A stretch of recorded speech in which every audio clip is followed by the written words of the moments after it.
Are we live? Yeah, we're live. He just gave me the cue. He just went like this, which means that we are live, looking at you. This here's Jackson. I'm here, John. And we slayed it today.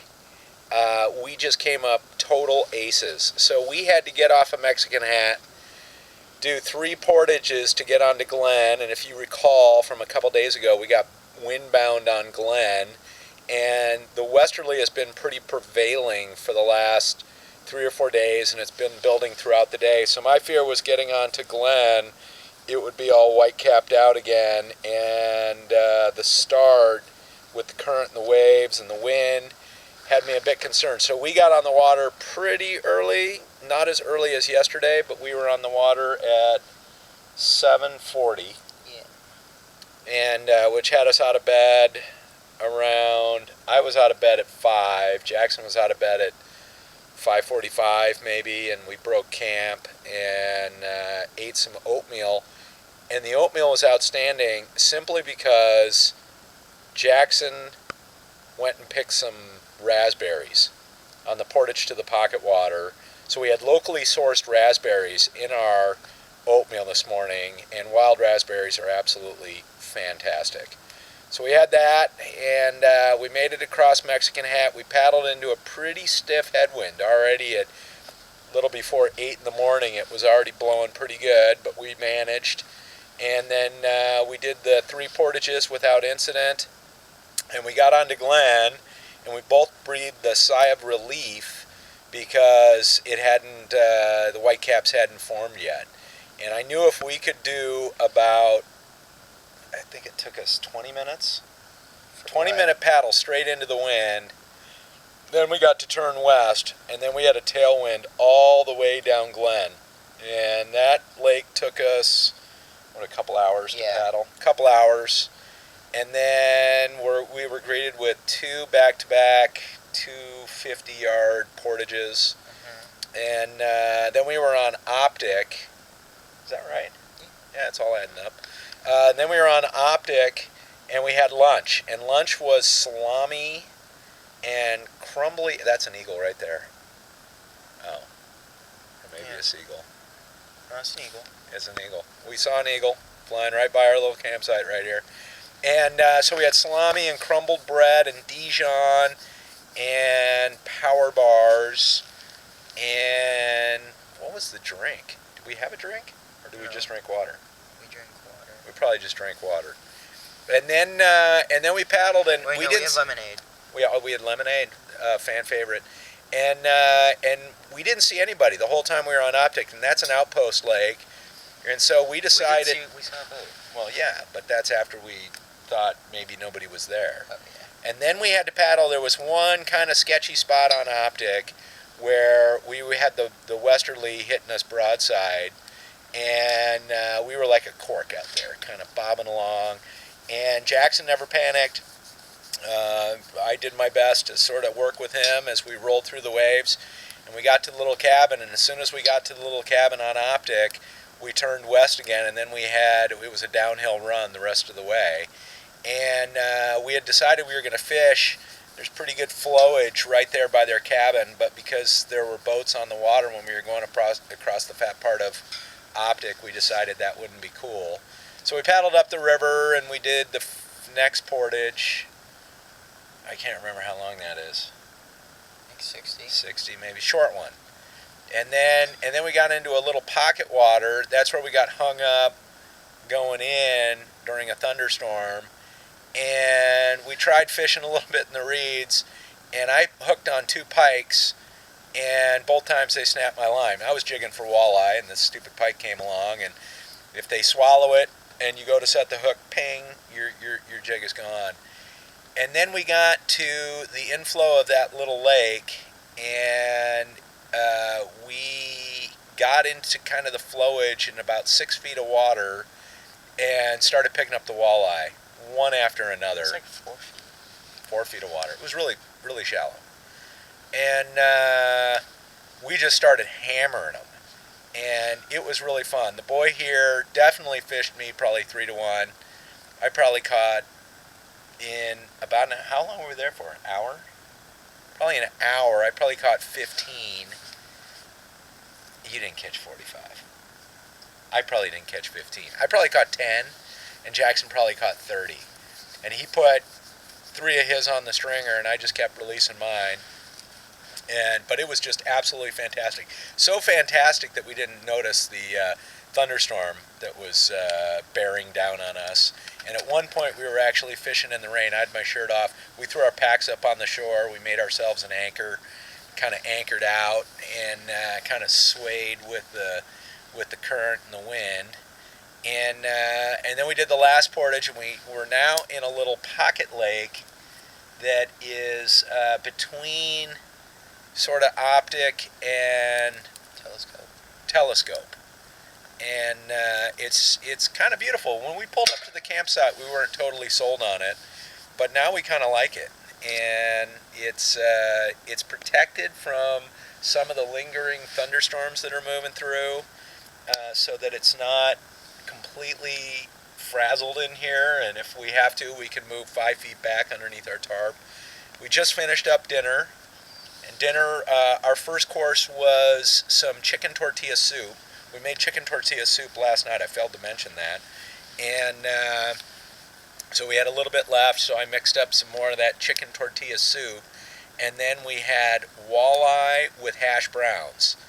And I think when Jackson heard that the meal tonight was freeze-dried surprise because I forgot what I threw in the bag, he decided that's when he was going to start crushing the walleye.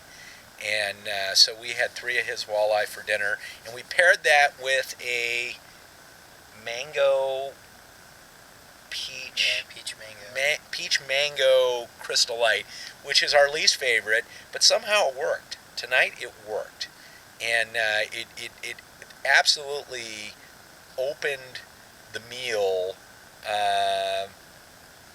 beautifully. So if you're out there and you're eating hash browns and walleye, I suggest going out right now and get yourself some peach mango Crystal Light. Watch how Jackson's eyebrows blast into his hairline because it's so good. So that was our day. 7 portages. I have no idea how far we paddled. It took us, I don't know, 6 or 7 hours on the paddle to get to here with the portages, but we were probably dead center of the park. And tomorrow we have a moderately hard day, and then we want to leave ourselves just a little bit of wiggle room for the go-out day on Sunday. So I would say that the boy here busted ass, and I was along for the ride. And it was a absolutely fantastic day, and we finished it off with some absolutely outstanding fishing. The weather was overcast. We had a prevailing westerly, which was challenging at times, but for most of our route today, it was beneficial. We did have some thunderstorms roll through. Temperature was 75, yeah, between 75 and 80, so between, I don't know, 18 and 21, C, maybe? Close enough for government work, right? Alright. Mailbag. The mailbag. Let's reach into the mailbag. We're still getting mail. You know, now it's gotten kind of ridiculous. We're getting so much mail that we can now only choose 3, and we're picking them at random. There's a lot of mail in here. We have at least 50 letters in here. Thank you, by the way. It keeps us entertained. As you know, there's not a lot of things to do here in the wilderness, but reading your mail that you're sending to us really, really lifts our spirits. And I'm saying that facetiously. All right, first question comes from Byron Ward. I can't read that. Where's Byron from? Is he from Palo Alto or Los Altos? We're going to go with Los Altos. Yeah. Byron Ward of Los Altos asks, Jackson, upon hitting the shore, what is it that you guys have to do to get your camp ready to go? Well, we have to get the tarp up and get the packs under the tarp. And once we do that, we can set up the tent. And we get all the sleeping bags and mattresses, or thermarest, with the thermosleeve. Nice. In our tent. And then we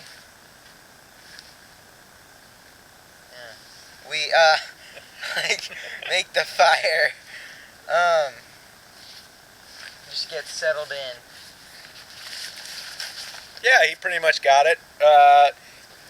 Getting to camp starts before you even get to camp. We stop a little bit before camp in the middle of the lake, and we fill up our water jug. And upon hitting the shore, he's right. We set up the tarp, get our stuff underneath the tarp, because you never know when the next rainstorm's going to come. And it's all a battle of keeping your stuff dry. And then I assess the wood situation, and like yesterday on Mexican Hat, when you run into a camp where somebody named the Human Beaver has been there before you and has chopped enough wood to last the rest of the season, you're lucky. Tonight, when you roll into camp and there's no wood, you got to figure out, you got to break out the saw, got to break out the hatchet, you got to start splitting wood. And we had a massive rainstorm go through right before we got here. So you got to find some dry wood that's maybe laying underneath the trees or underneath a pile of other wood. So that's kind of critical. And then Jackson goes and sets up the tent, and the sleeping bags, and the thermarest gets our little nest ready to go. And then I start digging through the food pack, trying to figure out where the hell our next meal is. And it's always at the bottom. No matter how you pack that food pack, no matter how you assort it so it's right on top, it never is. So you got to dig through the food pack, sort of arrange everything. You find the breadcrumbs, you got to find the lemon, you got to find the butter, all that stuff. And once you get all that done, then it's time to set the fire. You make the fire, get the water boiling. For tonight, we had to get the water boiling for the soup and the hash browns. But yeah, he's right. And then after you're done eating, then it's a little dish time. And then if there's time, you go out fishing. If not, you go to bed. Does that about cover it? Yeah. Yeah, that's about it. Hey, thanks for writing in. All right. This next question is from Jack Phillips of Alamo, California. And Jack writes in to ask, hey, Jackson, can I come next year? Yeah. It's a lot of fun. You're going to love it. Wait a minute. You told Holden he Yes. couldn't come. I said he could come. Oh, he could come? Yes. All right. But again, like I said with Holden, you're gonna have tough on the. It's gonna be tough on the portages because you're weak. You know? It's bold talk. I will say this man is a portage beast. You know you're canoeing with the right guy when, as you pull into the portage, he asks, "Dad, can we one portage this one?" He wants to one portage everything. He'd rather one portage than two portage. That's the guy you want in your canoe. So, and no, he's not for rent. He's in my canoe. All right. Hey, thanks for writing in, JP. All right. This last question comes from Chieko Kakihana of Alamo, California. Okay. And she writes in to ask, well, that's actually not asking. That's more like telling. She says, I Google Earth where you guys are in the park, and I noticed that there's a town just east of you called Red Lake. Can't you paddle out there and get some toothpaste? I'm worried the boy isn't brushing his teeth enough. Well, Mom, I would paddle out, but I'm having fun here, and we found some extra toothpaste.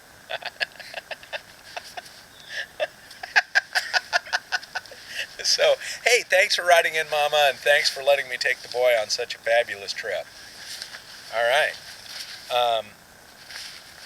Please hold. product review. What's the product? The clothespin. Clothespin. Clothesline. What do you call those things? Clothespins? Safety pin. No, dude. It's not that. Oh yeah, the clothespin. Okay. He's got it. All right. Sorry about that. Again, this has not been rehearsed. I don't know if you can see that. Can that thing focus in on this? Oh, no. Oh, I'm just going to put it up there. Yeah. Can you see that? To many of you out there, Oh, no, you might it's fogging think... up. It's not fogging up. Yeah, it is. I'm sure it's still fine. Okay.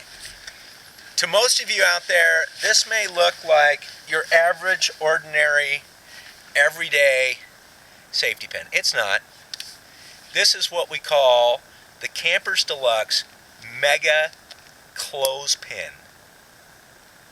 What do you call that? Clothesline thing? Clothespin. Clothespin. So instead of carrying one of those bulky clothespins, we carry a safety pin. And what you do is you hang your clothes over the line, and then you pin them to each other over the line. And what this does is saves you a lot of weight and a lot of